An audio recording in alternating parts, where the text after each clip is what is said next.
nous l'aimons. Nous voulons l'adorer de tout notre être, de tout notre cœur. Alléluia. Si tu es d'accord avec moi, clame encore fortement le Seigneur.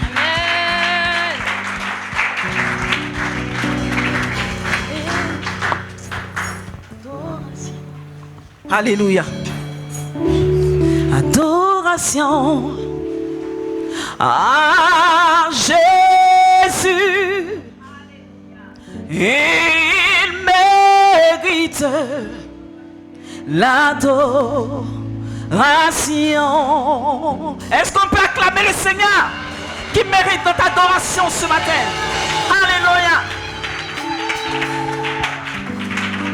Alléluia. Tu es le Dieu très haut. Tu es le Dieu qui nous donne la paix du cœur.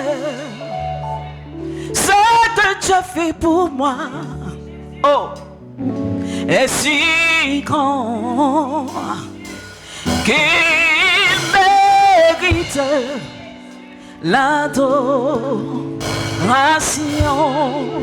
Oh, tu es le Dieu dont l'amour est grand. Tu es le Dieu dont les compassions sont immenses. Ce que tu as fait pour nous, et Jésus, est si grand. Tu mérites l'adoration. Est-ce que tu peux chanter avec moi? Adoration. Adoration à Jésus. À Jésus. Il mérite l'adoration. Adoration à Jésus. À Jésus. Il mérite oh, ton adoration.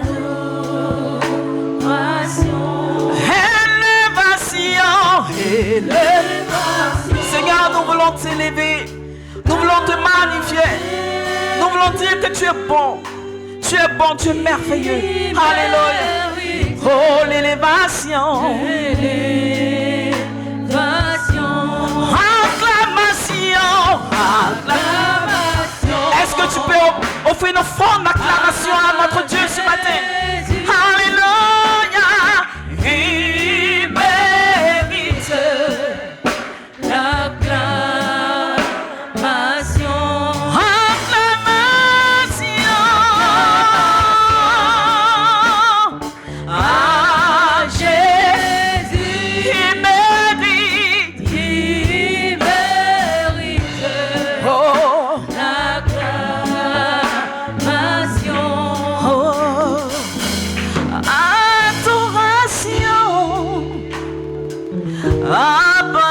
Jésus, il mérite nos acclamations. Élévation à Papa Jésus, oh, il mérite l'élévation.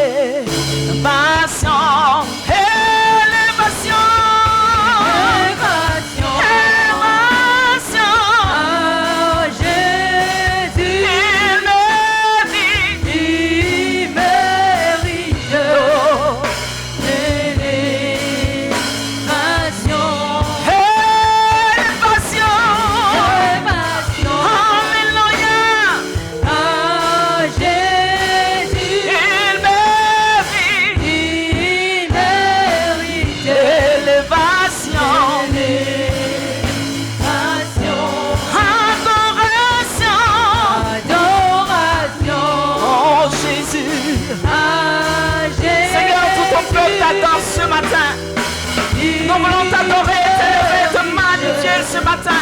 De même cœur, d'une même vision, Seigneur, nous voulons t'apporter notre adoration. Nous voulons t'apporter notre adoration ce matin. Gloire à toi, Jésus. Alléluia. Il mérite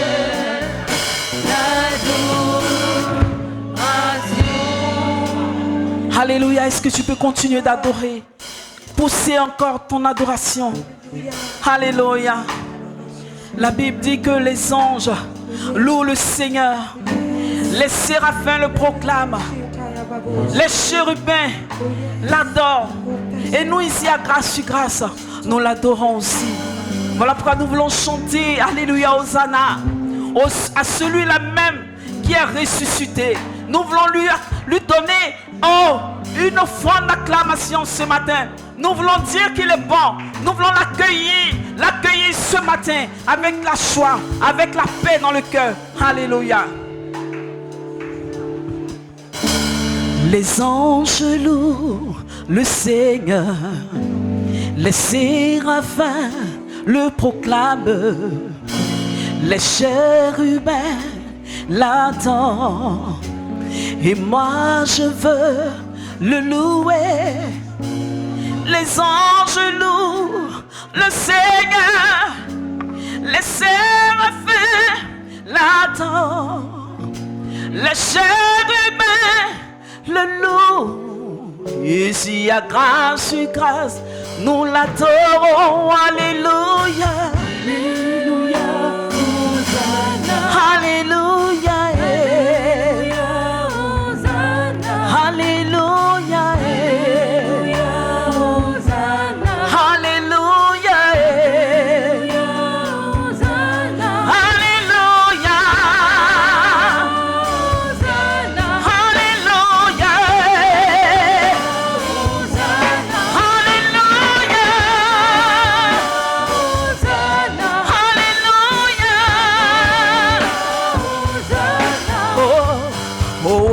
Alléluia. Hosanna. Alléluia. Alléluia, Hosanna. Est-ce qu'on peut lever les mains en signe d'adoration? Alléluia, Hosanna. Alléluia, oh, alléluia, Alléluia, Hosanna. alléluia, Alléluia, Hosanna. alléluia, Hosanna. alléluia, oh, alléluia, Hosanna. alléluia, Alléluia, Hosanna. alléluia, Hosanna. alléluia, alléluia, alléluia, alléluia, roi des rois, alléluia, roi ressuscité, alléluia, alléluia. Alléluia, Hosanna. Alléluia, Hosanna. Oh, les anges louent le Seigneur, les séraphins le proclament, les chérubins l'adorent. Ici à Grâce sur Grâce, nous l'acclamons. Alléluia, Wouh! Alléluia, oh, alléluia, alléluia, oh, alléluia,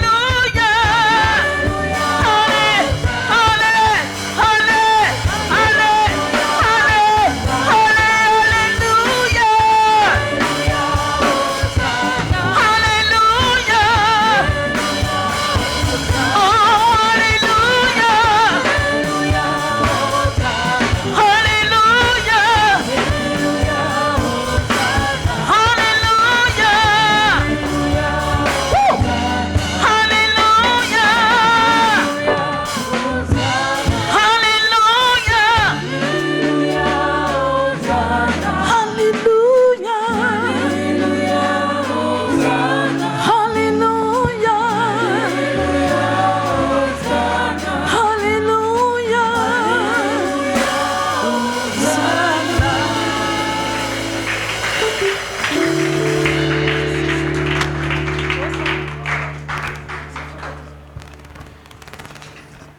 Puis je vis dans la main droite de celui qui est assis sur le trône un livre écrit en dedans et en dehors, scellé de 7 sceaux.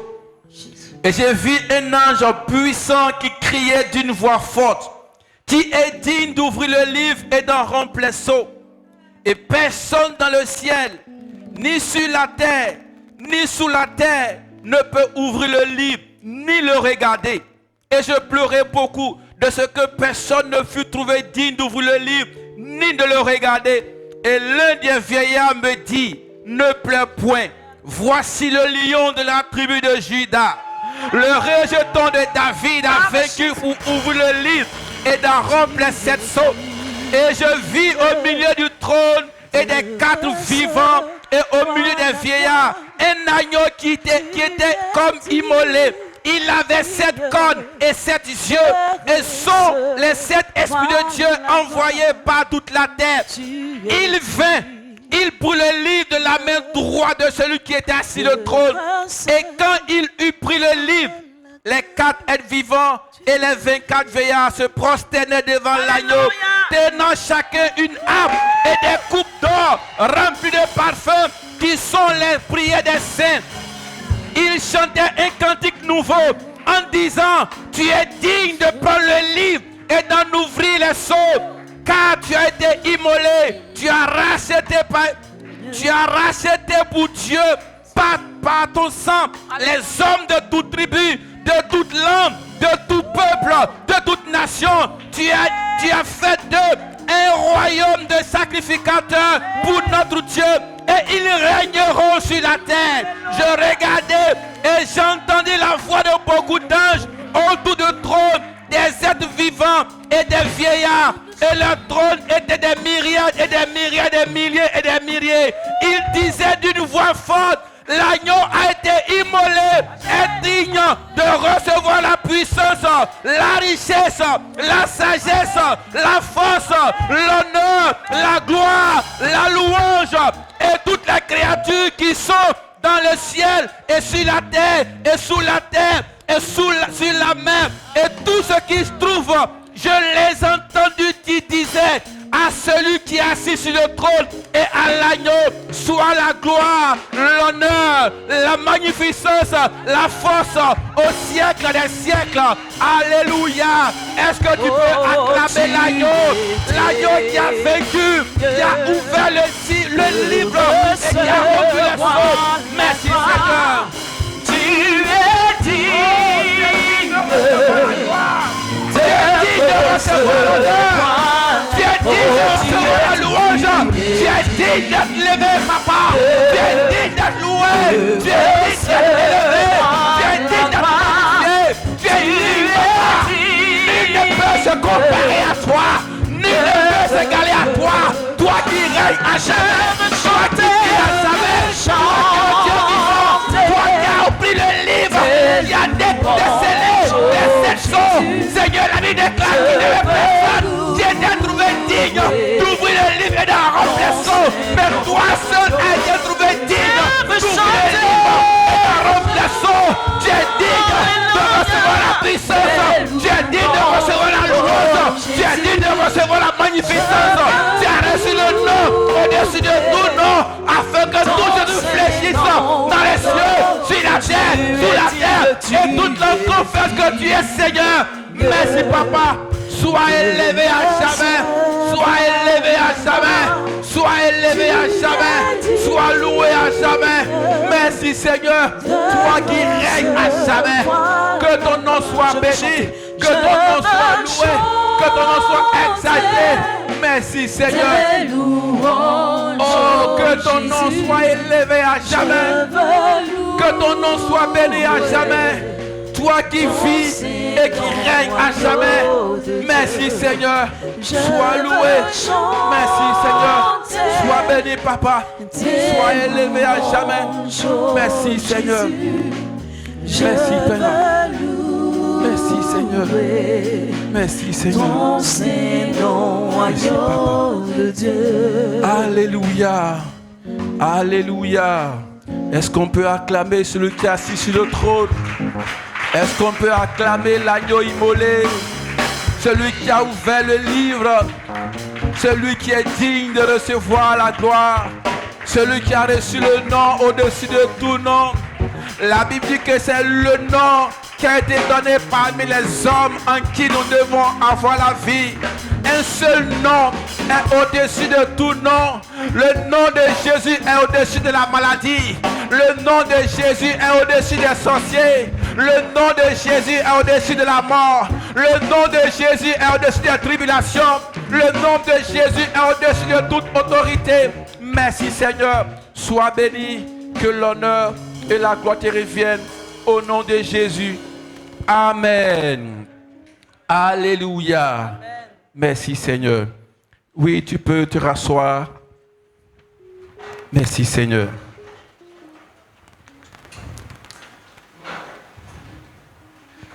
Nous arrivons maintenant à l'écoute de la parole. 2 Timothée, le chapitre 4, le verset 3 à 4 nous dit: car il viendra un temps où les hommes ne supporteront pas la saine doctrine, mais ayant la démangeaison d'entendre des choses agréables, ils se donneront une foule de docteurs selon leurs propres désirs, détourneront l'oreille de la vérité et se tourneront vers les fables. Alléluia. Ce matin, tu vas prier le Seigneur. Tu vas dire: Seigneur, je ne veux pas écouter la parole que je désire écouter, mais je veux écouter ta vérité. Je veux prêter mes oreilles à ta vérité, rien qu'à ta vérité. Élevons la voix et prions le Seigneur. Seigneur, merci parce que tu as dit: je suis le chemin, la vérité et la vie. Je ne veux pas ce matin vouloir écouter la parole que je désire écouter, mais c'est toi qui es cette parole. Je veux prêter mes oreilles à ta vérité, à ta parole, à la saine doctrine, ce message qui te concerne, que les apôtres ont prêché, et que tu nous donnes la grâce de recevoir dans ton Saint-Temple. Que l'honneur et la gloire te reviennent au nom de Jésus. Amen. Tu vas prier pour le canal par lequel le Seigneur va passer pour te parler ce matin. Tu vas prier pour l'orateur, le pasteur. Lorsqu'il va venir, lorsqu'il va prendre le micro, que le Seigneur te parle au travers de sa personne, afin qu'il puisse donner les mystères que le Seigneur veut te révéler ce matin. Prie le Seigneur pour l'homme de Dieu, le pasteur à vie, l'orateur de ce jour. Seigneur, merci pour ton serviteur, le canal, ce lieu même que tu as choisi, que tu as établi dans cette nation pour nous parler. Mais Seigneur, parce que tu nous parles au travers de sa personne, et lorsqu'il va prendre le micro, Seigneur, qu'il arrive à nous donner les mystères que toi-même tu as bien choisi, tu as bien voulu nous révéler ce matin. Sois béni, sois élevé, que l'honneur et la gloire te reviennent au nom de Jésus. Amen. Est-ce qu'on peut se tenir debout? Et sur ce, nous allons recevoir l'orateur, le pasteur à vie. On acclame le Seigneur pour son serviteur qui va venir te parler ce matin. Merci, papa. Nous continuons d'acclamer Jésus-Christ. C'est pour lui que nous sommes là. Je te demande d'acclamer Jésus-Christ. Je te demande d'acclamer le roi des rois.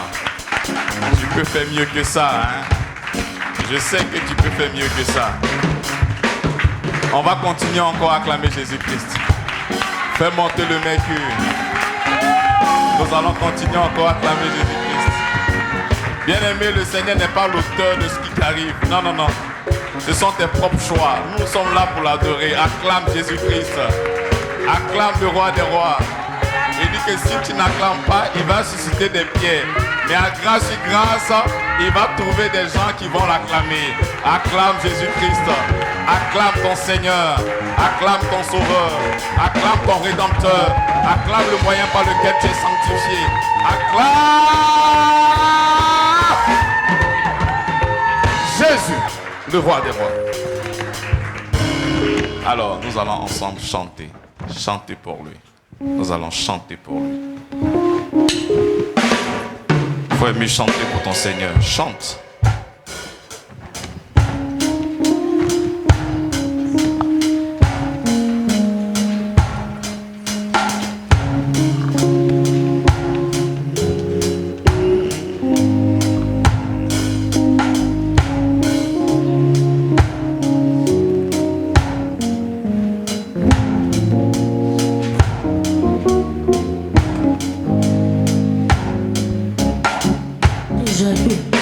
Tout joyeux, bénissons le Seigneur. Chantons et célébrons ses louanges. Adorons avec foi le Sauveur.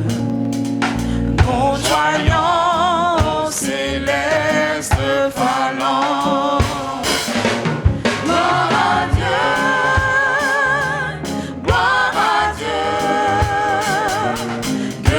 Chant retentisse en tout lieu. Gloire à Dieu, gloire à Dieu. Que ce chant retentisse en tout lieu. Que dans son incomparable amour, du ciel envoya son Fils unique, et la terre et les cieux dans ce jour s'unissent pour chanter ce cantique. Gloire à Dieu, gloire à Dieu. Que ce chant retentisse en tout lieu. Gloire à Dieu, gloire à Dieu. Que ce chant retentisse en tout lieu. Le châtiment qui produit la paix, Jésus-Christ l'a subi pour mon âme et voulu expier nos forfaits en mourant lui sur le bois infâme. Gloire à Dieu, gloire à Dieu. Que ce chant retentisse en tout lieu. Gloire à Dieu, gloire à Dieu. Que ce chant retentisse en tout lieu. Nous voulons en retour, bon Sauveur, t'aimer par-dessus toute autre chose. Forme ton amour dans notre cœur, et puis de chacun je nous dispose. Gloire à Dieu, gloire à Dieu, gloire à Dieu, gloire à Dieu, gloire à Dieu. Ce chant retentisse en tout lieu. Gloire à Dieu, gloire à Dieu, gloire à Dieu, gloire à Dieu. Que ce chant retentisse en tout lieu. Gloire à Dieu, gloire à Dieu, gloire à Dieu. Que ce chant retentisse en tout lieu. Gloire à Dieu, gloire à Dieu, gloire à Dieu, gloire à Dieu. Que ce chant retentisse en tout lieu. Nous acclamons Jésus-Christ. Alléluia. Nous rendons gloire au Seigneur pour son amour, sa bonté et sa fidélité. Le châtiment qui produit la paix, Jésus-Christ l'a subi pour mon âme. Il voulut expier nos forfaits en mourant lui sur le bois infâme. Le Seigneur est bon pour moi.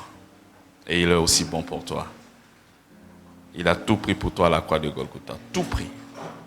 Et c'est comme ça que nous sommes en train d'annoncer l'évangile. L'œuvre de la croix est l'objet de notre prédication. Le centre de notre prédication. Ce qui nous motive à se tenir là, à prendre le micro et à annoncer l'évangile, c'est lui. Lui et lui seul. Le Christ est lié à sa croix. C'est la croix, les souffrances qui ont formé le Christ. Alléluia. Alléluia. J'espère que tu es avec moi. Amen. Alors, nous sommes toujours dans notre enseignement Jésus-Christ, à qui ça fait du bien. Nous sommes au quel numéro? C'est facile, c'est devant vous. Vous pouvez rapidement jeter un coup d'œil et voir rapidement, c'est pas ça. J'aimerais saluer la présence d'un homme de Dieu, M. Monka, le directeur de la radio, là où nous sommes, la 88.3. Il m'a appelé aujourd'hui. Alléluia. Ça fait 2 ans pratiquement que nous sommes ensemble et c'est une très belle collaboration. Franchement, il aide la mission à promouvoir l'évangile de la grâce. Il nous fait des forfaits, il nous fait beaucoup de bonnes choses. Et aujourd'hui, hier il m'a appelé, il m'a dit, pasteur, j'ai dit oui, ça va. Il dit oui. Il dit, il sera là aujourd'hui le dimanche pour faire le culte avec nous. J'étais tellement content, j'ai dit, gloire au Seigneur Jésus-Christ. Amen. Voilà donc pourquoi, ce qui explique sa présence parmi nous. Merci beaucoup, que Dieu vous bénisse abondamment. Et j'espère que vous allez passer un culte merveilleux. Alléluia. Alors, nous sommes toujours dans notre thème, Jésus-Christ. Jésus-Christ, notre Pâques. Et c'est comme ça que lorsque nous avons pris Jean chapitre 19, à partir du verset... Qui peut m'aider? Très bien. Nous avons des bosseurs ici. Le Seigneur a dit quelque chose de fort. Il dit, tout est, il dit, tout est accompli. Lorsque nous avons pris Matthieu chapitre 5 à partir du verset 17, il dit, je ne suis pas venu pour abolir la loi et les prophètes. Je suis venu non pour les abolir, mais pour accomplir. Et nous voyons vers la fin du ministère de Jésus-Christ, là, en Jean chapitre 19, il a pratiquement fini parce qu'il se retrouve maintenant sur cette croix. Et qu'est-ce qu'il nous dit? Il dit, tout est accompli. Amen ou pas amen? C'est comme ça qu'il est très important, bien-aimé, de savoir, de connaître qu'est-ce qu'il a fait.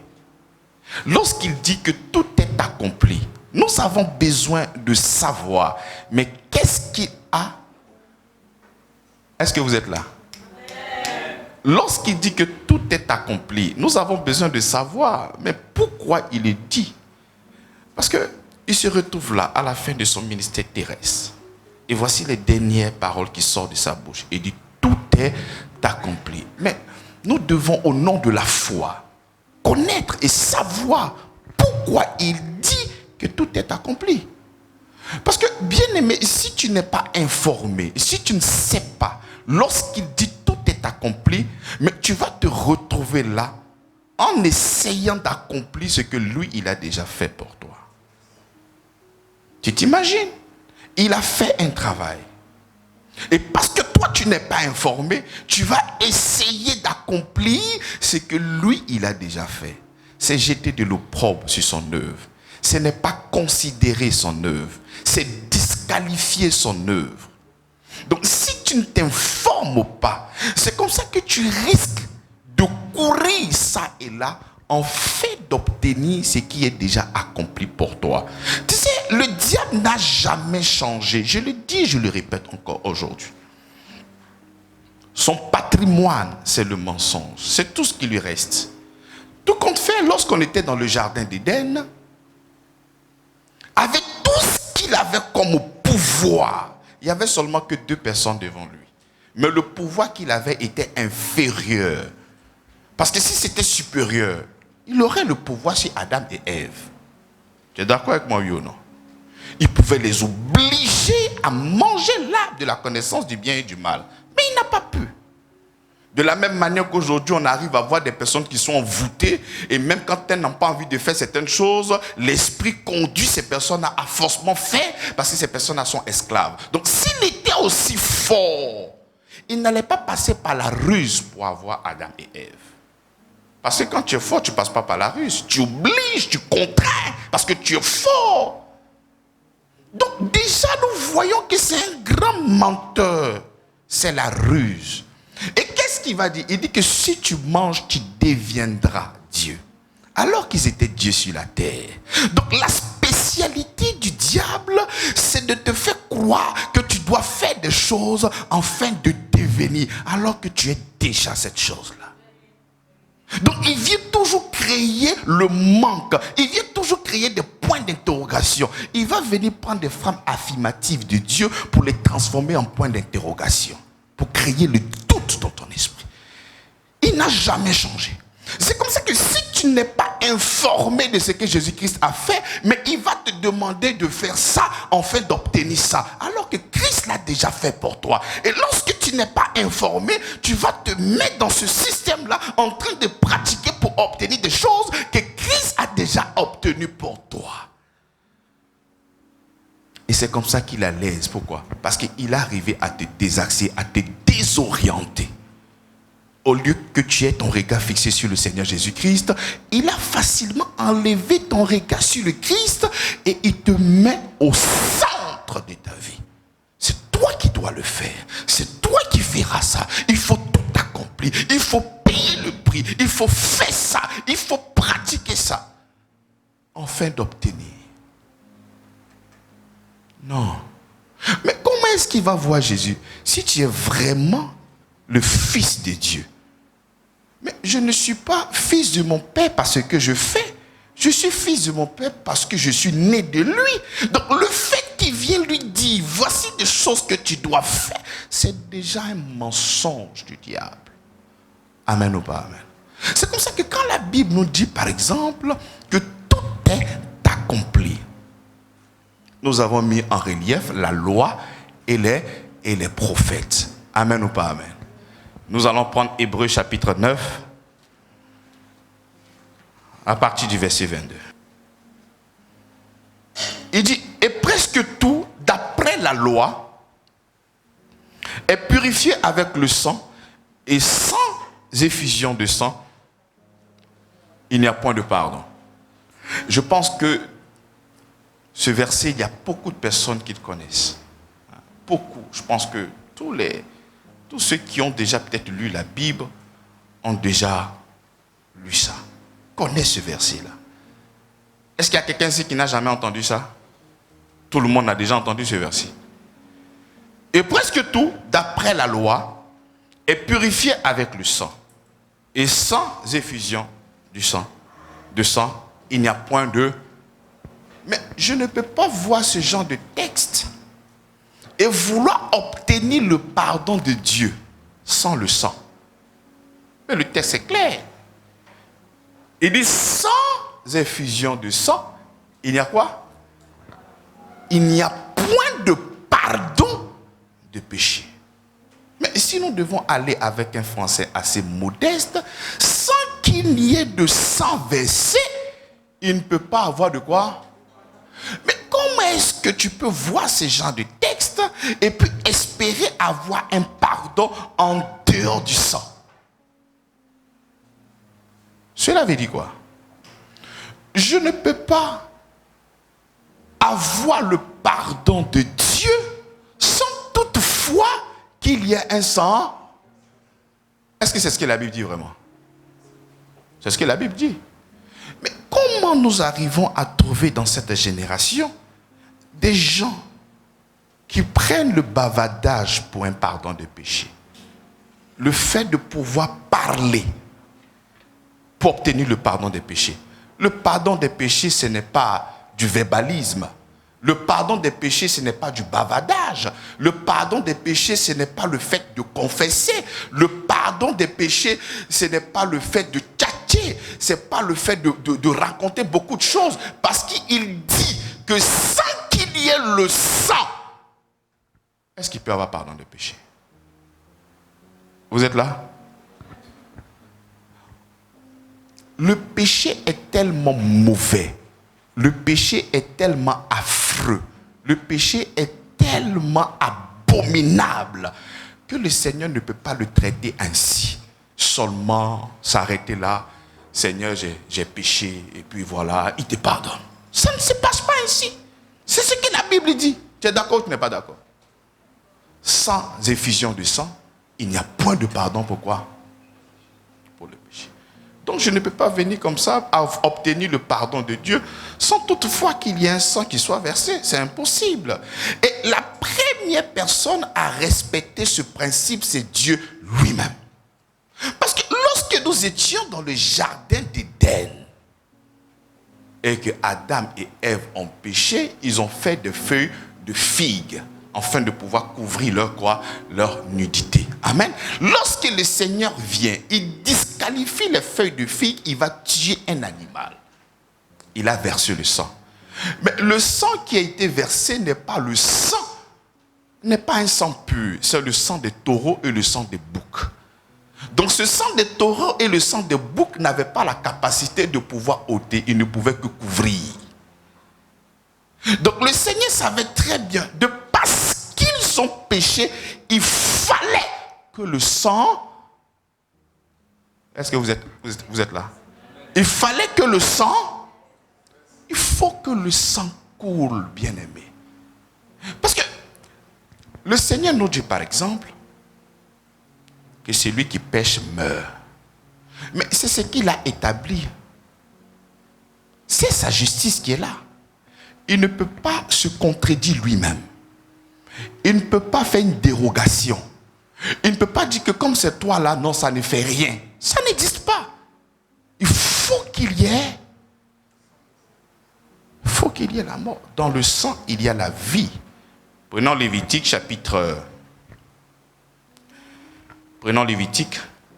17 à partir du verset 11. Il dit, c'est dans le sang que réside la vie d'une créature. Le sang, le Seigneur vous autorise à utiliser le sang sur l'autel pour obtenir le pardon en votre faveur. En effet, le sang permet d'obtenir le pardon parce qu'il est porteur de vie.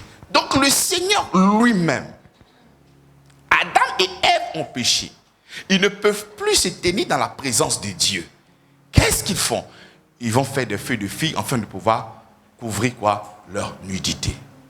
Le Seigneur arrive.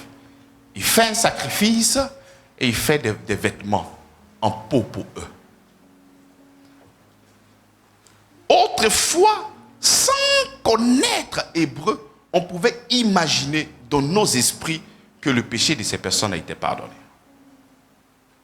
Heureusement pour nous que nous avons connu Hébreux chapitre 10 à partir du verset 4 qui nous dit que le sang des taureaux et le sang des boucs n'avaient pas la capacité de pouvoir ôter, mais avaient la capacité de pouvoir seulement que me couvrir. Lorsque tu couvres, le péché est encore là. Ce n'est pas effacé. Amen ou pas amen. Donc, nous arrivons à comprendre que la première personne même qui considère ces lois, c'est le Seigneur lui-même. Donc, s'il va sacrifier un animal, dans le seul but de pouvoir couvrir, il faut comprendre que véritablement, tant qu'il n'y a pas le sang qui est versé, tu ne peux pas obtenir quoi que ce soit. Amen. C'est comme ça que autrefois, quand Dieu donne la loi au peuple de Dieu, il va aussi donner le quoi? Le tabernacle. Et à chaque fois qu'il y a une transgression, qu'est-ce que ces personnes-là faisaient? Ces personnes-là venaient avec des taureaux, ces personnes-là venaient avec des boucs, dans le but d'avoir leur péché expié. Amen ou pas amen? Tout va bien. Et c'est comme ça que Dieu pouvait donner comme éducation à ce peuple-là. Parce qu'il devait se servir de cet exemple pour faire quelque chose de puissant pour nos demain. Donc quand ces personnes-là ils arrivaient avec leurs impairs, avec le péché, avec tout ce qu'ils ont fait, ils venaient transmettre le péché à l'animal. Et après, l'animal partait pour l'expiation de vos péchés. C'est comme ça que dans cette nouvelle alliance, lorsque nous sommes en train de parler du pardon des péchés, plusieurs d'entre nous ont la confession de leurs péchés. Pourquoi? C'est l'image de l'ancien. Parce qu'il faut venir confesser le péché sur la tête du bouc. Afin que la valeur intrinsèque de l'animal, qui est pur, vienne sur toi. Et toi, ton péché va chez l'animal. Il sera chassé comme ça dans le désert. La Bible avait mis Azazel. Les gens ont pensé que Dieu envoyait l'animal chez un démon. Non. C'était l'image pour dire que le péché sera éloigné de toi. Dieu n'a pas donné un sacrifice à un démon. Éloigné de toi. C'est l'image que tu dois savoir. Mais cet animal-là, d'ici l'année prochaine, ou je ne sais quoi, parce que le péché n'est pas encore ôté, mais juste pour un temps soit peu. Donc, dans cette nouvelle alliance dans laquelle nous sommes, lorsque nous sommes en train de parler du pardon des péchés, plusieurs personnes ont un arrière-plan de la loi. En confessant mes péchés seront pardonnés. Mais non! Le fait de confesser tes péchés ne crée pas le pardon. Tu confesses le péché sur la tête de l'animal dans le but d'avoir tes péchés couverts et non pas pardonnés. Voilà pourquoi dans la nouvelle alliance, lorsque nous sommes en train de parler de confession, ce n'est pas la confession liée à nos péchés, mais c'est la confession liée au Seigneur Jésus-Christ. Si tu crois dans ton cœur et que tu confesses de ta bouche le Seigneur Jésus-Christ. Dans l'Ancien Testament, il n'y avait pas la confession de Jésus-Christ. Il y avait la confession du péché. Dans la Nouvelle Alliance, ce n'est pas la confession du péché, mais c'est la confession de... Oh, tu es trop timide. Tu es trop timide. Je suis trop sérieux. Je dois changer un peu. Mais est-ce que tu comprends ce que je suis en train de dire?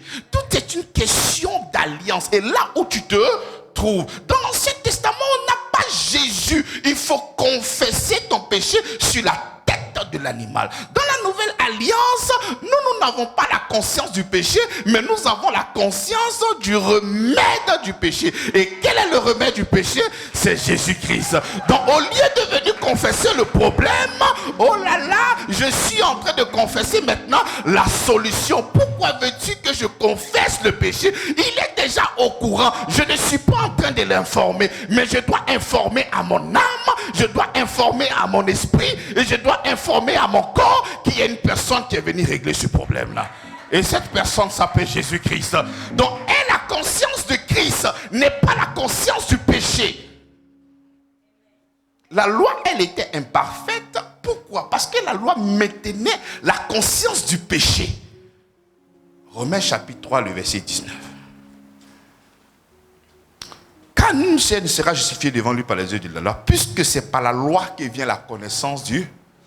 Donc la loi, parce que dans l'Ancien Testament, tu ne pouvais pas avoir tes péchés pardonnés, mais couverts. Et chaque année, la conscience était renouvelée, parce qu'il fallait toujours faire l'expiation. Donc tu avais toujours la conscience du péché et à chaque fois que tu transgresses, tu as la conscience du...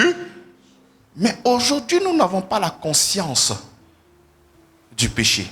Mais nous allons avoir la conscience de qui? Mais de Jésus-Christ. De Jésus-Christ, bien-aimé. Tu sais, à chaque fois qu'on vient discerner un palu dans ta vie, ce qui sonne dans ta tête, c'est artéflant. Ce qui sonne dans ta tête, c'est le médicament. Ce n'est pas la maladie qui sonne dans ta tête. C'est le remède.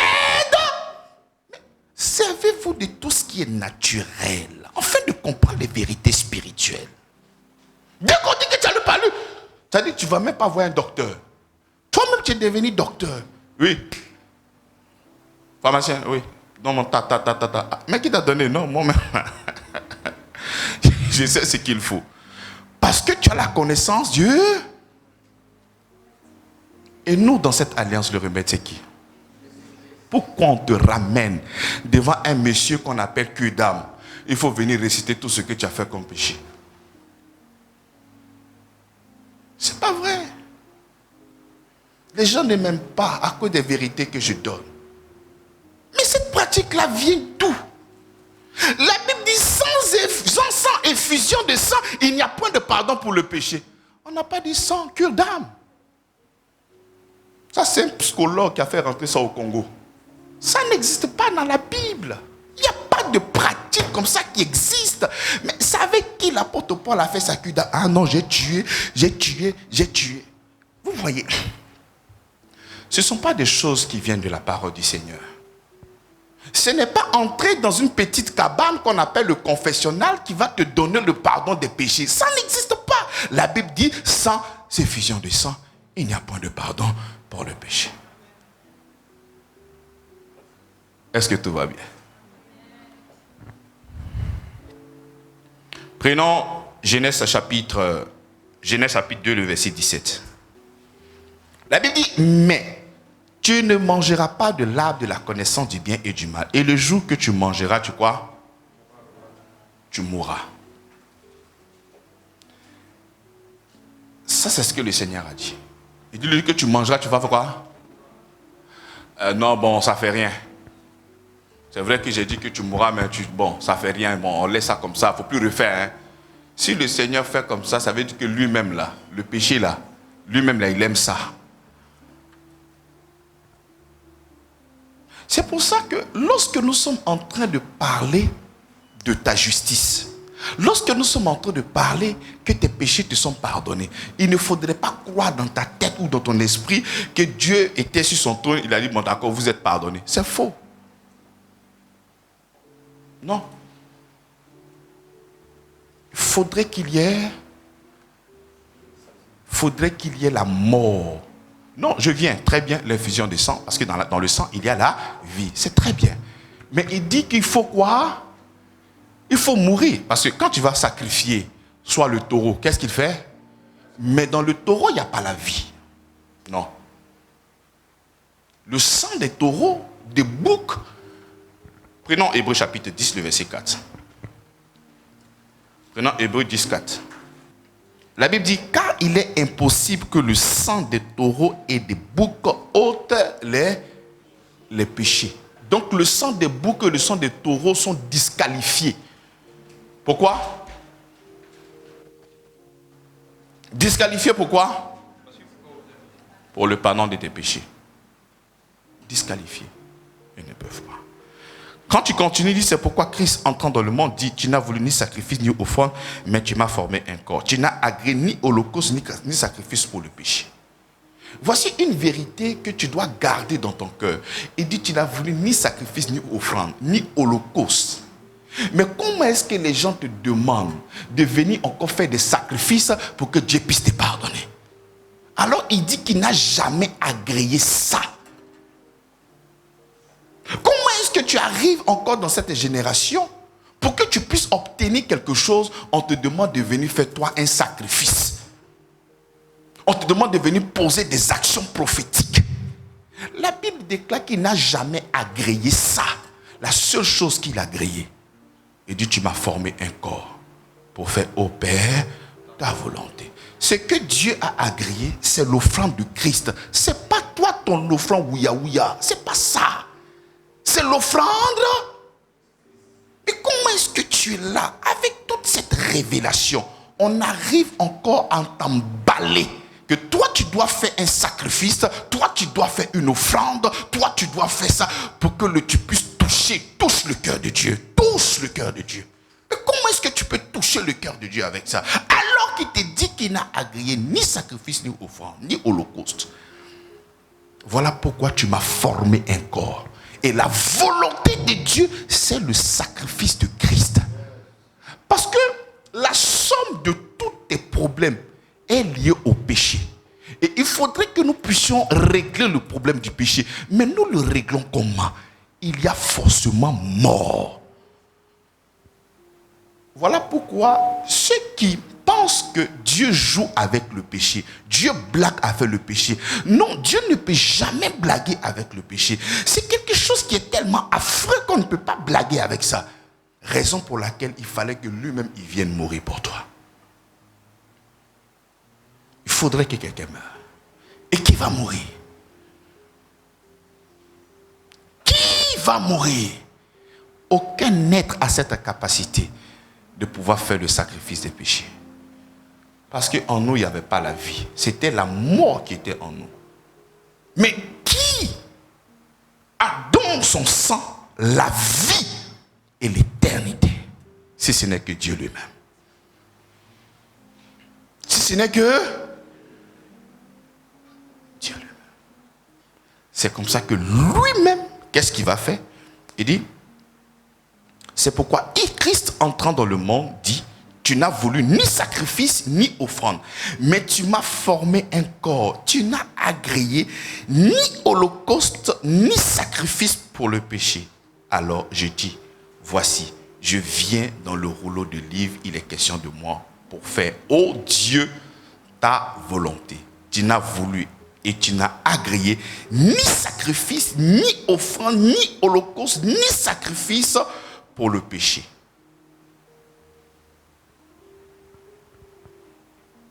Donc il vient, il disqualifie tout ce qui s'est passé sur la terre. Et le Seigneur lui-même se choisit son sacrifice dans le but de pouvoir répondre à tes péchés. Nous avons toujours en arrière-plan quoi? Sans effusion de sang, il n'y a point de pardon. Pourquoi? Pour le péché. Donc il faudrait impérativement que le sang soit versé afin que nous puissions obtenir le pardon des péchés. Parce que sans ça, personne ne pourra voir le Seigneur. Et si nous n'arrivons pas à répondre à la justice de Dieu, si nous n'arrivons pas à répondre au tribunal de Dieu, aucune personne ne peut être sauvée. Il faut forcément répondre à sa justice. Il faut forcément répondre à son tribunal. Il ne peut pas dire une chose. Parce que s'il te dit que celui qui pêche meurt et qu'il n'y a pas véritablement la mort, mais tout ce qu'il dit là, écoute, lui là il parle parce qu'il faut parler. Qu'est-ce qu'il peut faire? Il ne peut rien faire. Mais ce ne serait pas un Dieu qui serait sérieux. Et s'il te dit, bon, ça fait rien, je te pardonne du haut du trône, bon, c'est plus la peine, ne faites plus, hein. Non, on dira que le gars lui-même, là, c'est un grand pécheur même. C'est pour ça qu'il fait ça. Voilà pourquoi il va payer le prix fort. Quand il dit que tout est accompli, c'est parce que l'offrande qui devait être donnée pour ta délivrance, l'offrande qui devait être donnée pour que toi tu puisses recevoir la vie, le sang qui devait verser, le sang contenant la vie, afin de pouvoir te racheter, c'est-à-dire le propitiatoire, la colère de Dieu, le jugement de Dieu devait forcément s'abattre. La dernière fois j'étais en train de prêcher, j'ai dit que quand le diable tire et que ça ne t'atteint pas, ne pense pas qu'il n'a pas tiré. En fait, il a tiré, mais c'est Jésus qui a pris le coup pour toi. C'est comme ça que la balle n'est pas entrée. Ne pense pas que le coup n'est pas sorti. C'est effectivement sorti. Donc, ne crois pas que Dieu s'est détourné de son châtiment. Ne crois pas que Dieu n'a pas véritablement agi. Voilà pourquoi j'ai dit que toi, tu as été racheté légalement. Ce n'est pas par hasard que tu as été racheté, mais légalement, parce qu'effectivement quelqu'un est mort pour toi. C'est comme ça que quand Ésaïe prêche, quand Ésaïe donne sa prophétie, il dit le châtiment qu'il nous donne quoi est tombé sur qui? Non, il ne faudrait pas crois que... Parce que s'il n'y a pas la mort, c'est que Dieu n'a pas respecté son jugement. Tu comprends? S'il n'y a pas de mort, c'est que Dieu n'a pas respecté son quoi? Son jugement. Mais il faudrait qu'il réponde à sa justice. Et comme son amour est grand et qu'il ne veut pas te laisser dans cette difficulté, il ne veut pas te laisser dans cette mort éternelle, il ne veut pas te laisser dans ce chaos, dans ce tohu-bohu, c'est comme ça que lui-même viendra. Parce qu'il faut savoir une chose, c'est celui qu'on a offensé qui a cette capacité de pardonner. Est-ce que vous comprenez? C'est comme ça que quand tu ne comprends pas la Bible, tu vas dire que non, Dieu il est méchant. C'est Jésus-Christ qui est bon. Parce que Dieu n'a pas pardonné, il a forcément frappé. Oui, il a forcément frappé. Ça, c'est sa justice. Mais il a frappé qui? C'est qui il a frappé? Nous, même si nous allons encore qu'il a frappé son fils, mais son fils a fait quoi? Et puis il a frappé. Qu'est-ce que son fils a fait? C'est comme toi, tu me fais quelque chose, ça me fait tellement mal, et puis je viens, je lis mon enfant. Mais il a fait quoi? Qu'est-ce qu'elle a fait? Il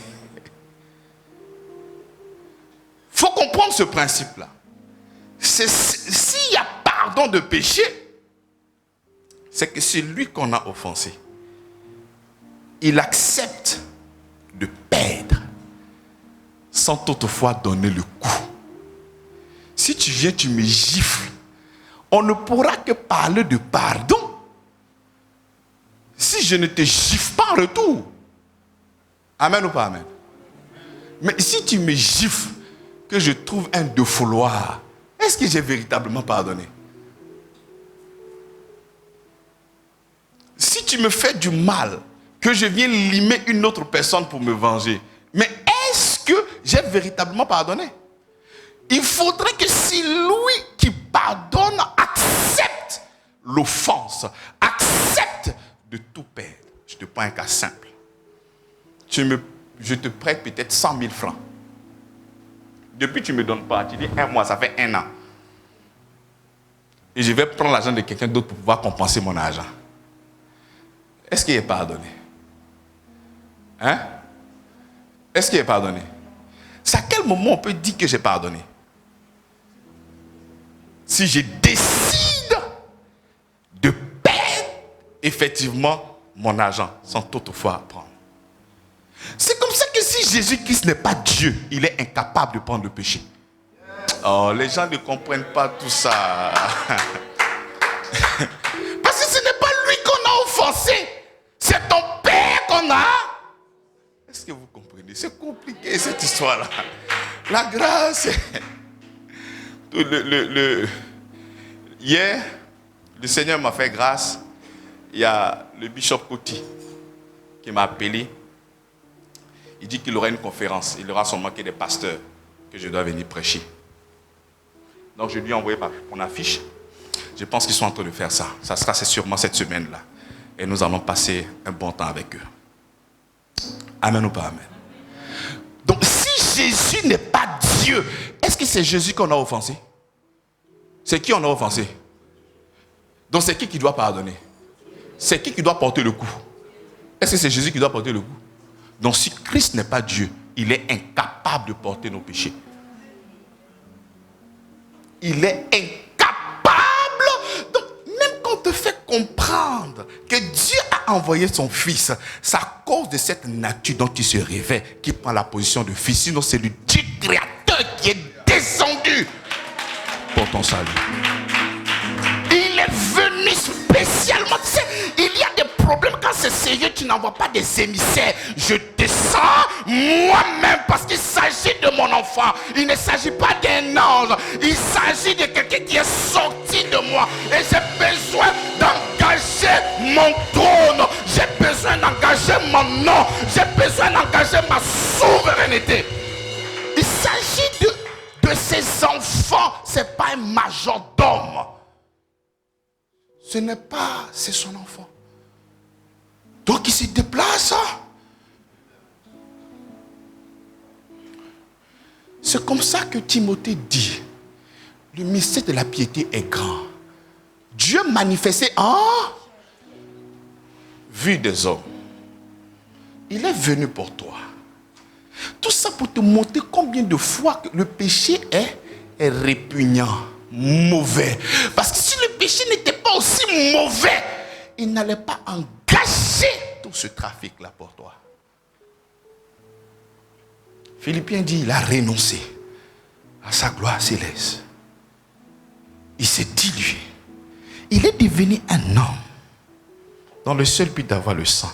Parce que sans infusion de sang, il fallait forcément un sang qui avait cette capacité d'avoir la vie à l'intérieur. Et c'est comme ça que le Seigneur Jésus-Christ vient. Quand il est à la croix, et il dit, tout est... Toi, tu penses que c'est anodin. C'est parce que entrant dans le monde, tu n'as voulu ni sacrifice, ni offrande. C'est comme ça que tu m'as formé un corps pour faire, oh Dieu. Donc lorsqu'il se retrouve sur la croix, la volonté de Dieu, elle est parfaite. Lorsqu'il se retrouve là à la croix, son sang en train de pisser, la volonté de Dieu, elle est parfaite. La volonté de Dieu, c'est qu'il soit à la croix pour mourir pour tes péchés. Donc tu ne peux pas comprendre combien de fois il a travaillé. Il est Dieu, il est devenu un homme. Il a été obéissant, il a été frappé, il a été humilié. Et tout ça pour ça.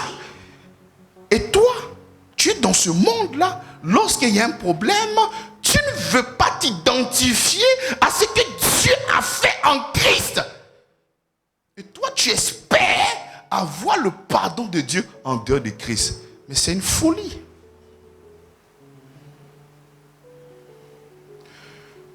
Je prends quelqu'un qui est à la maison.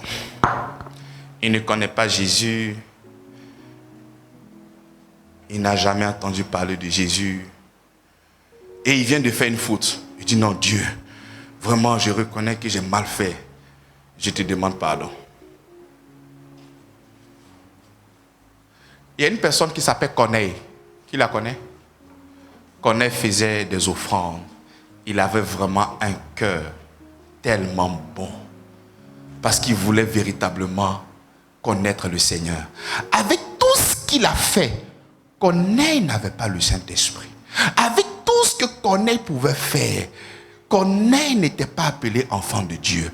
Avec tout ce que Corneille pouvait faire, il n'était absolument rien devant le Seigneur. Jusqu'à ce que le Seigneur lui-même envoie Pierre pour que Pierre puisse annoncer le pardon des péchés C'est en ce moment-là que lorsque tu reçois le pardon des péchés en Jésus-Christ, tu te retrouves délivré maintenant de ton péché. Donc tu ne peux pas avoir le pardon des péchés en dehors de Jésus-Christ. Donc je prends maintenant l'exemple. Quelqu'un à qui on n'a pas annoncé l'évangile, il est dans son salon, Seigneur pardonne-moi parce qu'il y a péché, et puis tu es pardonné. Non, non. Si Dieu t'accorde ce pardon, il est en train de mépriser l'œuvre de la croix. Il ne peut jamais avoir le pardon des péchés sans passer par l'œuvre de la croix. Ce n'est pas possible. Mais tout ce que toi tu vas faire, ça ne t'engage que toi seul. Mais prenons 2 Corinthiens. 2 Corinthiens chapitre 5 à partir du verset 18. Il dit, et tout cela vient de Dieu qui nous a réconciliés avec lui par Christ et qui nous a donné le ministère de la réconciliation. Au verset 19, il dit, car Dieu était en Christ,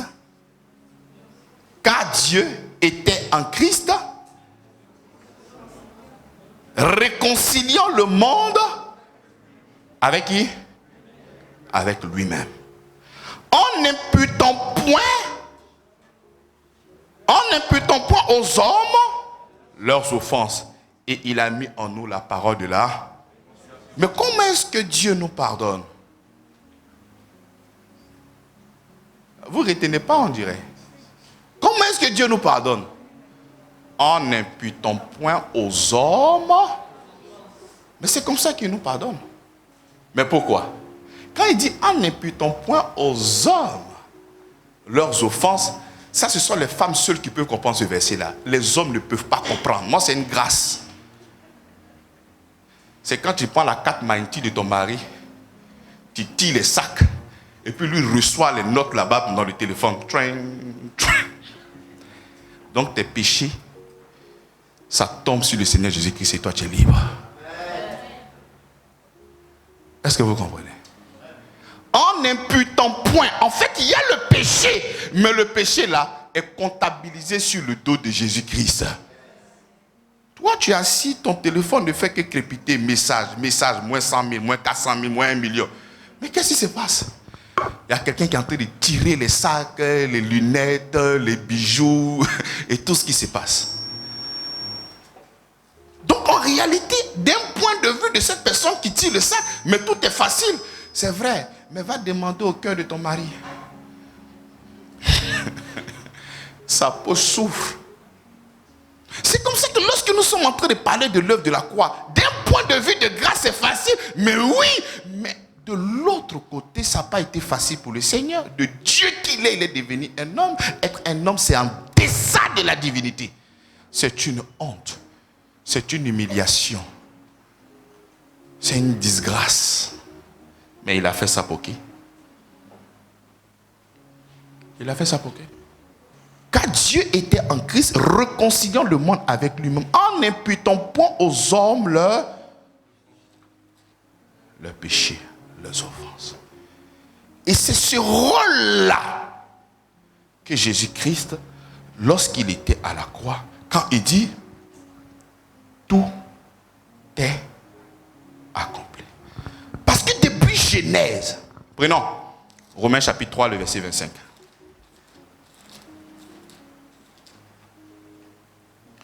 Romains 3, le verset 25. Il dit, c'est lui que Dieu a destiné. Seigneur. C'est lui que Dieu a. C'est lui que Dieu a. Mais comment toi tu peux venir changer le programme de Dieu? Mais comment? Mais comment toi tu oses changer le programme de Dieu? Il dit que c'est lui que Dieu a. Pourquoi?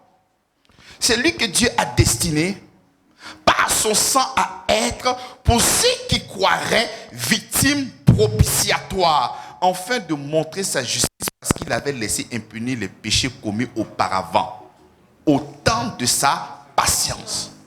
Regarde ce que le Seigneur est en train de dire. Voilà pourquoi quand on va finir cette prédication, si toi tu condamnes quelqu'un dans ton cœur, je suis convaincu que toi tu n'es pas enfant de Dieu. Regarde ce qu'il est en train de dire. Il dit, depuis que Adam et Ève ont péché là,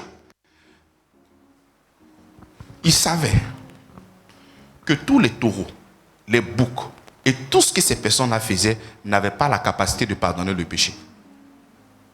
Je relis le texte encore, vous allez comprendre. C'est lui que Dieu a destiné par son sang. Il n'a pas destiné le sang des taureaux. Il n'a pas destiné le sang des boucs. Il n'a pas destiné le sang des poulets que tu prends pour aller faire des sacrifices là. Ce n'est pas ça qu'il a destiné. À être pour ceux qui croiraient victime propitiatoire. Afin de montrer sa justice parce qu'il avait laissé impunis les péchés. C'est-à-dire toutes ces personnes qui ont péché depuis Adam et Ève. Il a laissé comment? Ça devait être puni. Ça devrait être puni forcément. Mais il a laissé ce péché-là. Et il appelle ce temps, le temps de quoi? Sa patience. Mais pourquoi la patience? Parce qu'il avait destiné le sang de Jésus-Christ à être, pour ceux qui croiraient, victime propitiatoire. Lorsque nous sommes en train de parler de la victime propitiatoire, c'est elle qui devait prendre le coup de l'humanité tout entière. C'est-à-dire, l'agneau qui doit servir au sacrifice de tous ceux qui sont nés de femmes.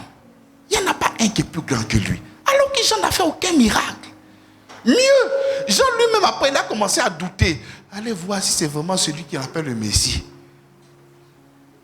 Il n'a pas fait des miracles comme ces personnes-là, mais on dit qu'il est le plus grand. Mais pourquoi? Parce qu'il a identifié, voici l'agneau de Dieu. Qui fait quoi? Qui diminue, qui rabaisse, qui ôte le péché. Ôter, c'est enlever. C'est pour ça que quand il se retrouve à la croix et qu'il est en train de dire que tout est accompli, il y a tout un travail qui est derrière. Toi, tu ne comprends pas. Tout est accompli, les voiles déchirées. Et quand tu finis de chanter ça, tu viens, tu pleures.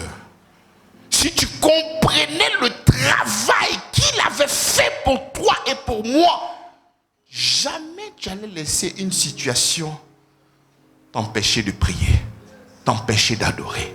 Toi, ta joie ne serait pas liée à un compte en banque.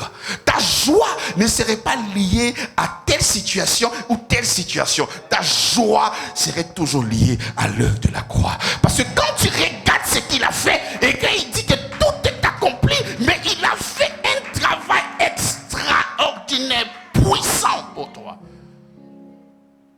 Et parce qu'aujourd'hui tu n'as pas mangé, tu ne peux pas adorer le Seigneur. Parce qu'aujourd'hui, tu n'as pas pu porter ce que tu veux porter. Tu ne peux pas adorer le Seigneur. Parce que tu ne vois pas les choses se réaliser comme toi tu le veux, alors que le problème là, c'est toi qui en es l'auteur. Et tu refuses de prier. Voilà pourquoi, bien aimé, quand tu ne comprends pas l'œuvre de la croix, le diable va te dire, il faut faire tout pour que Dieu puisse te pardonner. Parce que ce que tu as fait là, vraiment, c'est gâté. Fais tout. Parce que si ça là, vraiment... C'est comme ça même qu'avant, on avait peur de partir à l'église lorsqu'on finissait de commettre des forfaits. Parce que tu te dis, non, ça là, amusement à part, blague à part. Ça là, je m'amuse même à prononcer le nom de Dieu, il va me frapper. En fait, c'est le diable qui est en train de te dire, il faut arrêter de confesser son nom parce que tu te trouves dans une situation bizarre. Mais c'est dans ces faiblesses-là que nous créons Jésus-Christ. Jésus, c'est toi notre force.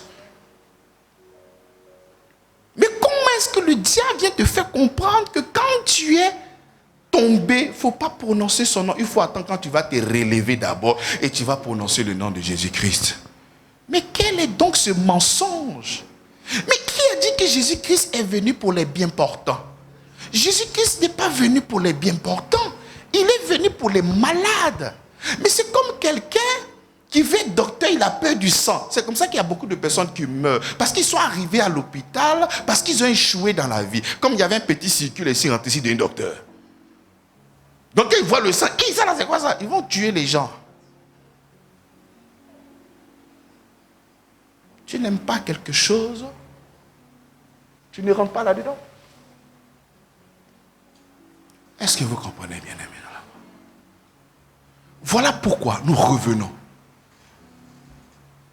à l'œuvre de la croix. Si nous ne réalisons pas tout ce que tu seras en train de faire est dans le but d'obtenir le pardon des péchés.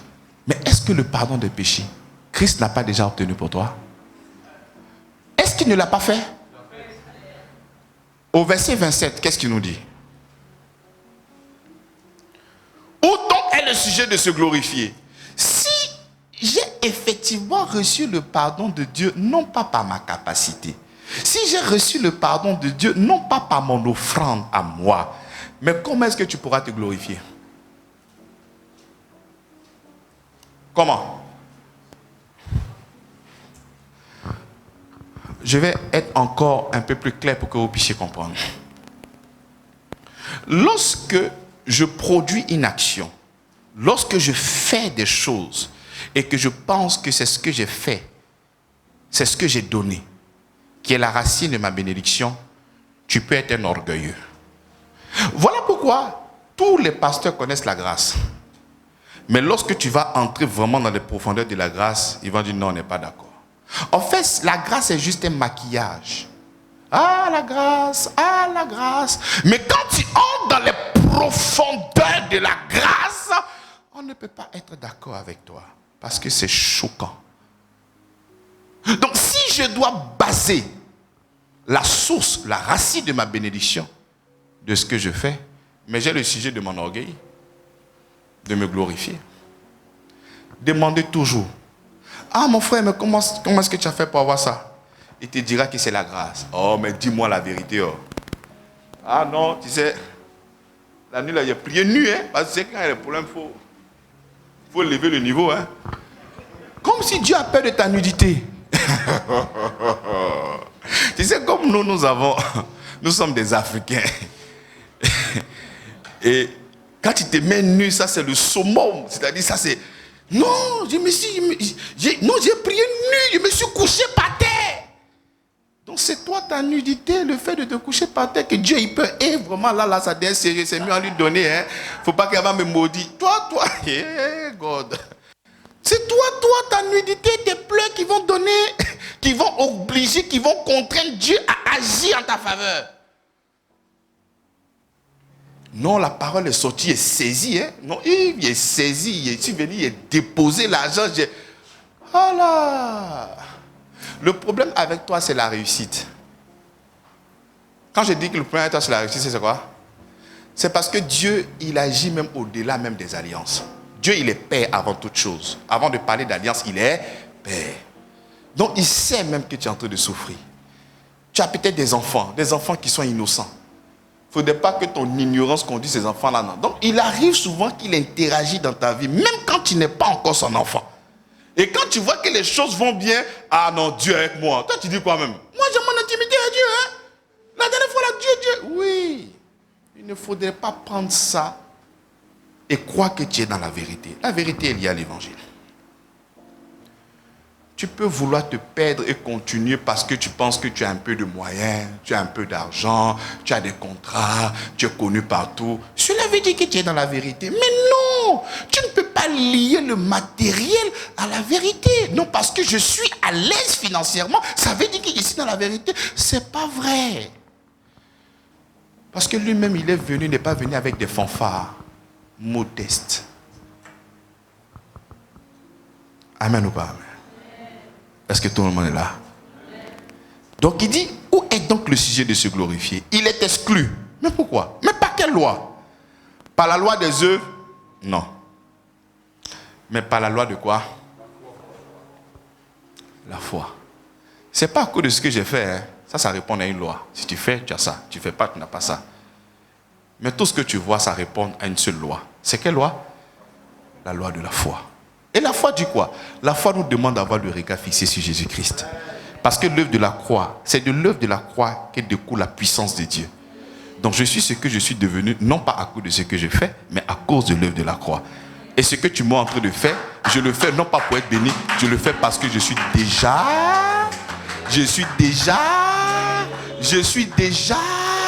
Oh non, qui veut être béni, pasteur? Je suis déjà béni. Je suis déjà béni. Ce n'est pas ce que toi tu fais. C'est ce que Jésus-Christ a fait pour nous à la croix de Golgotha. C'est pour ça qu'il dit que tout est accompli. Tout est accompli. Est-ce que tu commences à réaliser véritablement le tout est accompli? Amen. C'est comme ça que quand j'étais en train de parler de Tétélestai, rien ne doit être ajouté à l'œuvre de la croix. Dans les débuts du christianisme, lorsque tu finis d'accepter le Seigneur Jésus-Christ, on te dit, maintenant tu as maintenant les armes, tu vas te lever contre l'ennemi. Et tu vas couper les liens maintenant, mon frère. Tu vas détruire les autels. Autrefois, le diable pouvait décider dans ta vie. Mais maintenant, le Saint-Esprit est avec toi. Fais sortir ton épée et commence à détruire les autels. Et tu es là maintenant. J'ai détruit Marigot. J'ai détruit Sirène des eaux. J'ai détruit Mariwata. J'ai détruit. Souvent, tu es fatigué jusqu'à... Non, ne laisse pas. Tu es presque arrivé. Et quand c'est difficile, on va créer maintenant un autre démon. On appelle ça le démon de résistance parce qu'il a résisté. Donc continue encore à persévérer.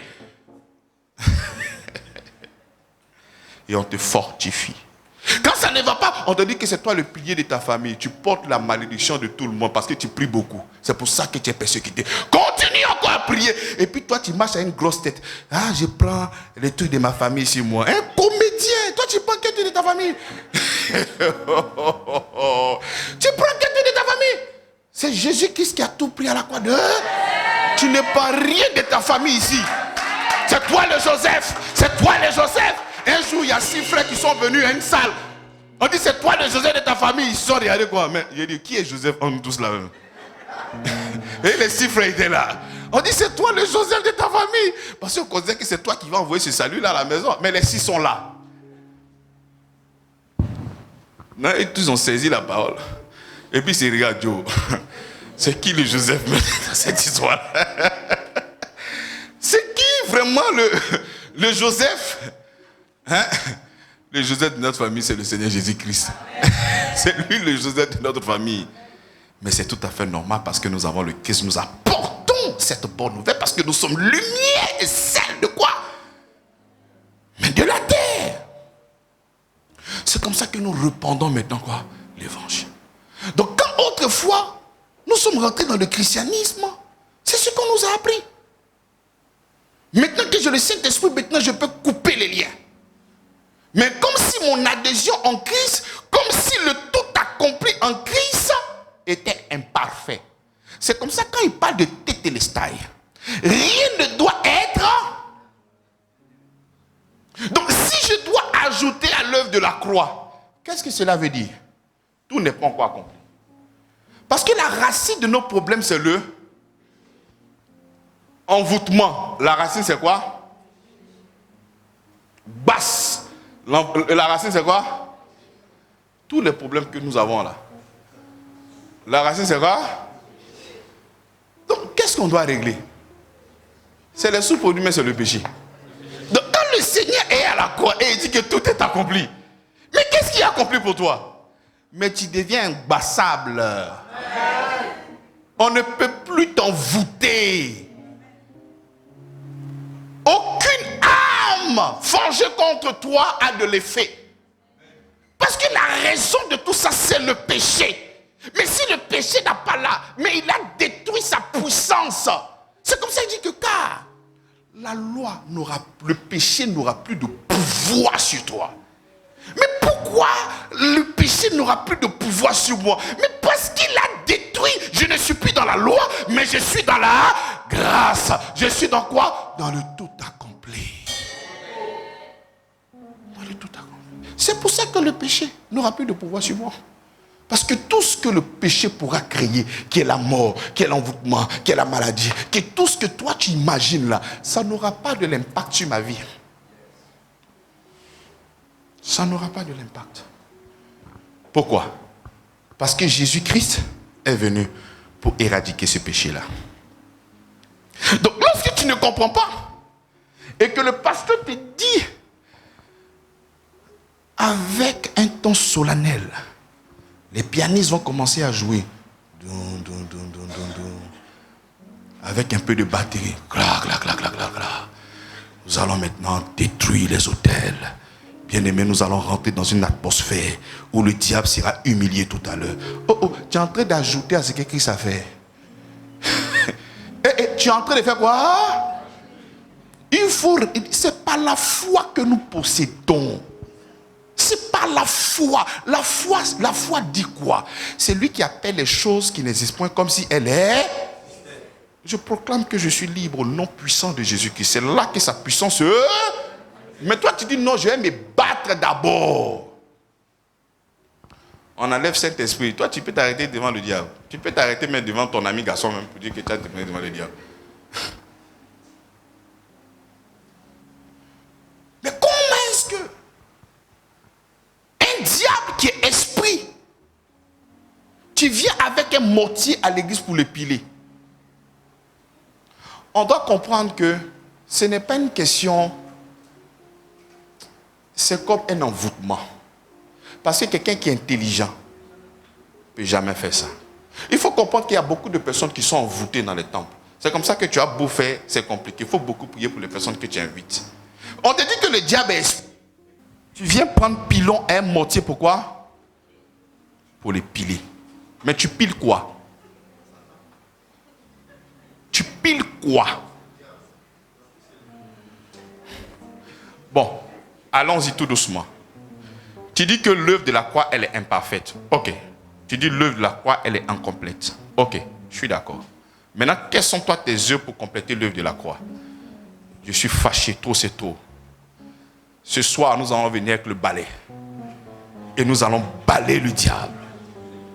Je me rappelle de mon ancien président, paix à son âme. Balayer le quoi? Le diable sera. Et le diable lui-même, il est assis comme ça, et puis il rit. Il dit, mais les gars là, mais ils sont cons, hein? Mais, tu sais, le diable, il est déjà vaincu. Mais, il a une chose qu'il n'a jamais oubliée. C'est son âme secrète. C'est le mensonge. Il va te faire croire ce qui est faux. Et c'est toi-même qui vas l'aider, mais à te détruire. C'est comme ça que tu viens. Et tu commences à faire quoi? À balayer le diable. Quand il finit de balayer le diable, on te donne savon. Pour que la chance maintenant vienne sur toi. Je salue tous mes frères. Savon, bain de laurier, hysope, Jéricho. Pour avoir l'argent, la richesse. Mais tu ne vois pas que c'est du maraboutage? Tu ne réalises pas. Tout ce que nous recevons de la part de notre Seigneur découle de l'œuvre de la croix. L'apôtre Paul dit pour ne pas que la croix soit vaine. À chaque fois que toi tu vas vouloir te substituer comme ton sauveur, tu rends l'œuvre de la croix comment? Vaine. Je suis allé à KFC, les enfants voulaient manger. J'ai trouvé une vieille là-bas. Ah mon fils, j'ai faim. J'avais pas la monnaie, j'ai fini. Il m'est resté 1500. Elle faisait quoi? 13 500. J'ai dit, maman, tiens. Merci. Vraiment, tout le monde me dépasse. Mais toi, tu es resté là et puis tu m'as donné. Mon fils, je t'ai donné un secret. Il faut prendre le feu d'hysope. Tu vas te laver ça. Ça va marcher dans ta vie. Je l'ai regardé et dit, tu as la chance. Tu as la chance. Que ici, les enfants, c'est toi, les fait ta délivrance ce soir. Donc, toi, tu as les secrets de la prospérité, puis toi, tu viens demander 1500. Toi, tu as les secrets pour avoir l'argent, et puis tu viens demander 1500. Toi, non, tu mets un peu, tu te là, tu déposes au bureau. Mais pourquoi tu ne déposes pas là? Là, toutes ces personnes qui vont passer là vont prendre avec toi. Tu vas prendre avec eux. Pourquoi? Je l'ai regardé, il y a eu les enfants, ils avaient faim. Et dit, toi, tu as reçu la grâce. Je te laisse aujourd'hui. Et il a continué ma voix. Tu vois? Mais comment abandonner l'œuvre parfaite et venir écouter un gars qui ne connaît rien? Et lorsque les gens sont en train de parler de la spiritualité, ils disaient à la radio, la spiritualité, elle est vaste. Parce qu'avant que l'évangile ne vienne ici, nous les Africains, on était spirituels. On était spirituels. Moi, un jour, il y a un gars qui est venu à la télé. Il dit aujourd'hui, les choses sont devenues très modernes. On ne peut plus rester dans une vieille cage sale, avec des vieux boubous, ça sent mauvais. Non. La vie se développe. Mais il faut qu'on se développe aussi. Donc maintenant, ils ont porté des costumes, mais c'est des charlatans. Ils sont là. Dès que tu viens, je vois ça. Voici un homme de Dieu qui est là. Mais non, c'est pas ça. Et c'est comme ça qu'on va vous te donner maintenant. Tout dernièrement, sur Internet, on a vu des gens qui venaient des moutons maintenant pour égorger. Sous prétexte que c'est la haute spiritualité. Un grand prophète. La haute pour vous séduire. Pour vous emballer. Afin de pouvoir tomber dans leur piège. Le Seigneur nous a laissé sa parole. C'est sa parole seule. Voilà pourquoi tout ce que tu es en train de faire au nom de la spiritualité, tu ne le fais pas au nom du Christ. Il aura forcément des résultats. Mais il faut être sûr que ça ne provient pas de l'évangile. Il faut être sûr que ça ne provient pas de l'œuvre de la croix. Tout ce que tu es en train de faire, ça t'engage toi et tes esprits. Et pas le Seigneur. Pas le Seigneur. C'est comme ça que nous ne devons rien ajouter à l'œuvre de la croix. La Bible déclare que tel que que vous avez reçu le Seigneur, marchez en lui. Tu sais, lorsqu'il y a eu le péché, le peuple a été aliéné 3 fois. 3 fois, un triple aliénation. 1. La Bible déclare que si tu pêches, tu meurs. Cette mort spirituelle, c'était l'absence de Dieu. Ça, c'était 1. 2. Ils ont été chassés du jardin. Donc, ils ne se retrouvaient plus dans ce confort. 3. Ils avaient maintenant la culpabilité dans leur... C'est comme ça que lorsque tu comprends le tout accompli, 1. Le Saint-Esprit vient habiter en toi. Cette présence perdue autrefois s'est renouvelée au nom puissant de Jésus-Christ. 2. Le jardin autrefois où toi on t'avait enlevé, tu résides dans ce jardin-là avec le Seigneur. C'est comme ça que la Bible déclare que vous êtes bénis de toutes sortes de bénédictions dans les lieux célestes en Christ. Si là-bas c'était un jardin, ici toi tu es en Christ. Et de toi, ton prédicateur vient te faire comprendre que tu es réconcilié avec le Seigneur. Amen. Et le poids de la culpabilité au niveau de ton esprit, au niveau de ton âme est éradiqué. Donc ces 3 choses qui t'avaient perdues, tu viens de les retrouver au nom puissant de Dieu. C'est comme ça qu'il est en train de dire que tout est. Et toi tu dis que non, tout n'est pas accompli. Je ne suis pas encore dans le jardin. Je suis encore dans le camp ennemi. Nous avons dans le camp ennemi. Pour arracher ce que le diable a volé. Je prends encore un exemple assez simple. Ton père est le responsable de cette boulangerie-là. Tu sors avec le pain et un voleur, non pas un voleur, un fou arrache le pain. Qu'est-ce que tu cours derrière le pain pour aller prendre? Mais pourquoi tu vas arracher ce que le diable a volé? Mais qu'il parte avec ça. Mon père qui est le boulanger va me donner encore un autre pain. Un pain merveilleux.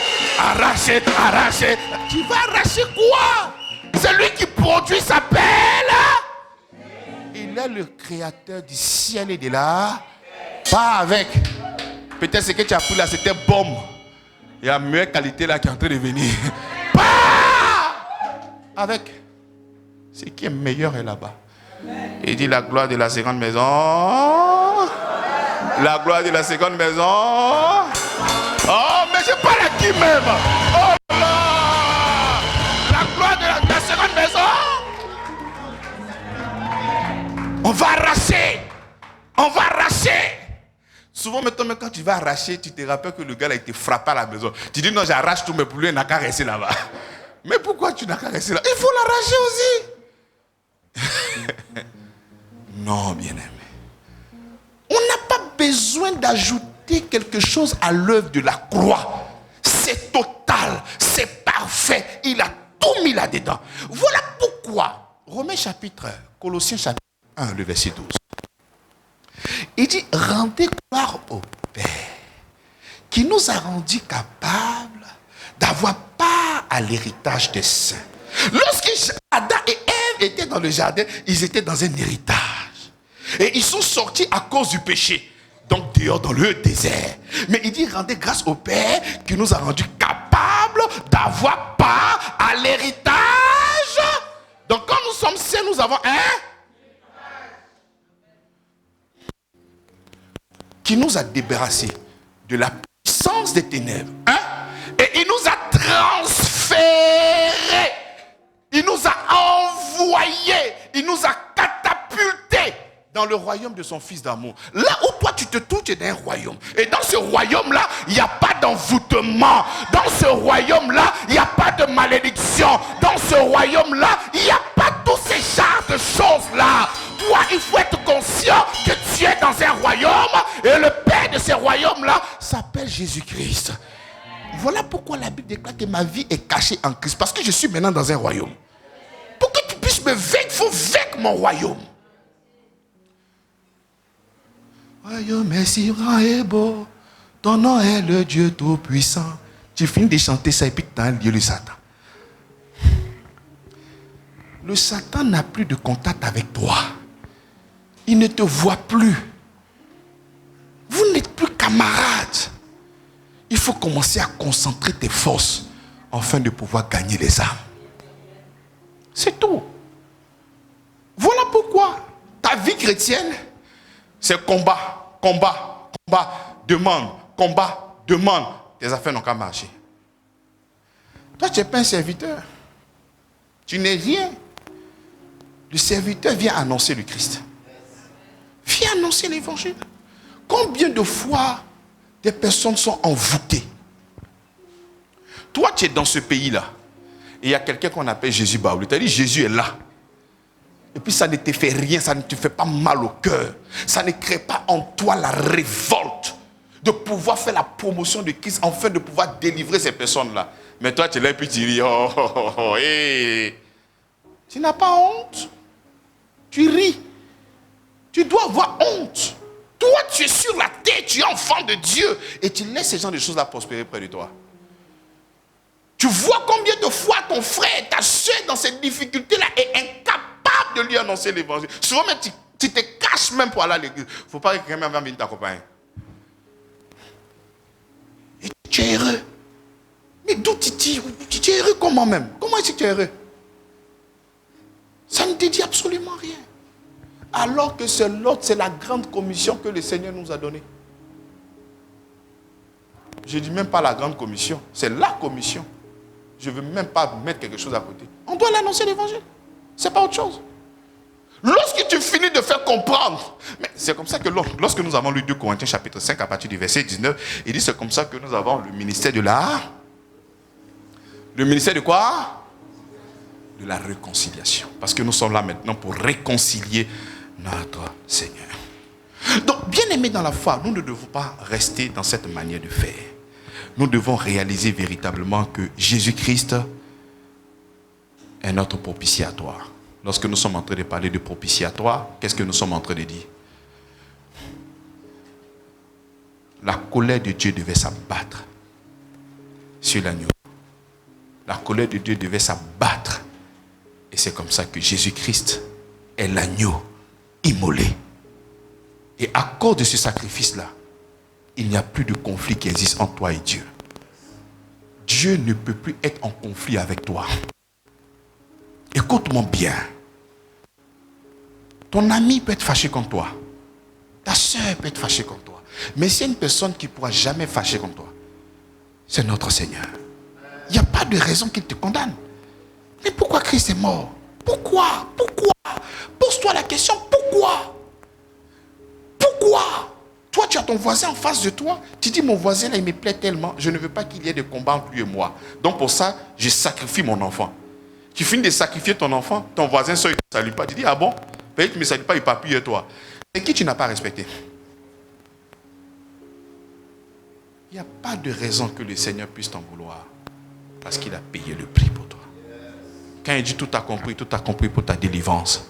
Quand il dit que tout est accompli pour ta paix. Quand il dit tout est accompli pour ta délivrance, pour ta santé, pour ta guérison, pour ton épanouissement, pour ta paix, pour ta joie. Ne laisse aucune personne te voler cette joie-là. Il dit, je te donne ma joie.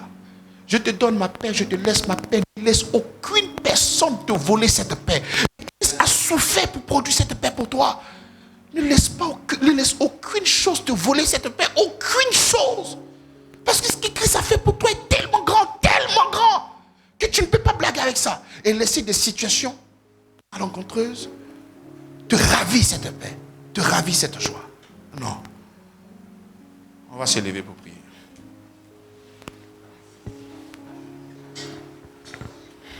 On va se lever pour prier. Nous allons lui dire que Seigneur, c'est toi qui es la victime. La victime propitiatoire. Grâce à ton œuvre à la croix de Golgotha, nous sommes réconciliés avec toi. Nous sommes en paix.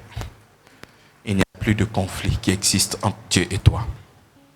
Pendant que le groupe musical sera en train de chanter, j'aimerais que tu ouvres ta bouche et que tu t'exprimes. Si autrefois tu basais ton salut sur ce que toi tu seras en train de faire, c'est vrai, tu le faisais, mais tu n'avais pas la connaissance de la vérité. Donc je ne peux pas t'en vouloir. Mais c'est quand tu reçois la vérité de l'évangile et que tu reviens faire des choses encore, cela veut dire que tu es conscient. Il n'y aura plus donc de solution pour toi si tu te détournes de cette vérité. Ce n'est pas moi, mais c'est la Bible. Nous avons ensemble lu la Bible. La Bible déclare que c'est lui qui l'a destiné à être pour toi, à être une propitiation pour tous ceux qui croient, comme victime expiatoire. C'est lui notre propitiatoire. Alléluia. Ensemble, nous allons prier. Seigneur, merci pour ta grâce. Merci pour ton amour, Seigneur. Par mon acte, par mon comportement, j'ai toujours méprisé ton œuvre à la croix, la considérant de incomplète, de imparfaite. Mais aujourd'hui, par ton prédicateur, par ta parole, par ton esprit, Seigneur, nous arrivons à comprendre, oh, ton amour exagéré est bon pour moi, Seigneur. Je te célèbre, Père. Je te rends toute la gloire, Jésus-Christ, pour ton amour. Merci, Seigneur Jésus. Merci pour ce peuple que tu m'as donné. Merci parce que nous sommes lavés, purifiés par ton sang. Merci parce que tu nous as débarrassés de cette nature pécheresse. Merci parce que tu nous as délivrés, oh Seigneur. Et nous nous identifions à l'œuvre de la croix. Nous nous identifions à ce que toi tu as fait pour nous à la croix de Golgotha. Merci Père pour ta grâce. Merci pour ton amour. Merci pour ta grâce. Tu es grand, tu es formidable, Seigneur. Nous te célébrons, Père. Nous te glorifions, Jésus-Christ, pour ton amour. Merci pour la vie de tes fils et de tes enfants qui viennent. Ces personnes qui sont venues, Seigneur, pour faire la paix avec toi. Ces personnes qui sont venues parce que dans leur esprit, beaucoup de fourmillements, Seigneur. Merci parce que tu leur fais grâce. Merci parce qu'autrefois, ils ont basé leur foi, non sur toi, mais sur eux-mêmes. Ils ont basé toutes choses, non pas sur toi, mais sur eux-mêmes. Mais ce soir, ce matin, nous nous abandonnons entièrement entre tes mains. Nous nous abandonnons entre tes mains, Père. Nous nous confions totalement à toi, Seigneur. Merci, Seigneur. Tu as la première place. Tu es la première place. Tu es la première place. La première place dans mon ménage. La première place dans ce ministère. La première place dans ma vie. La première place dans mes finances. La première place dans mes économies. La première place dans mes relations. La première place avec tout ce que je ferai. Tu es la première place.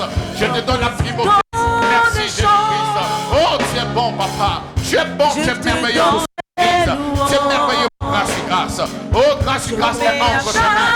Grâce et grâce est entre tes mains, Seigneur. Je ne me promènerai plus des regards inquiets. Je ne promènerai pas des regards inquiets. Parce que c'est toi, Seigneur. C'est toi qui m'as mandaté. C'est toi qui m'as poussé. C'est toi qui m'as envoyé dans cet univers, dans ce monde, Seigneur. Et tu ne m'as pas abandonné. Tu es avec moi. Tu ne m'as pas laissé. Tu ne m'as pas délaissé.